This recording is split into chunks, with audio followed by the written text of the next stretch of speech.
Welcome back to Gear Up Windows YouTube channel.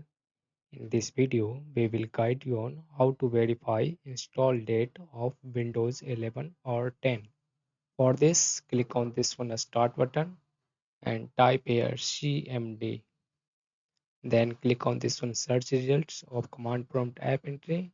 This will open command prompt on your Windows PC. Here, copy and paste this one command from this one video description. I will leave the link of this article in this video description.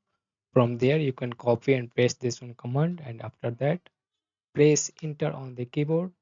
This will show install date of Windows 11 along with time. It will show date and time of installation of your Windows 11 or 10. If you can't remember this one command, you can simply type system info in the command prompt and press enter. This will load full system information. You need to find out original install date. You can find like this original install date of your Windows 11 and 10 PCs. Thanks for watching this video. If you are new to our channel Gear Up Windows, subscribe it. And if you love this video, press thumbs up. Bye bye.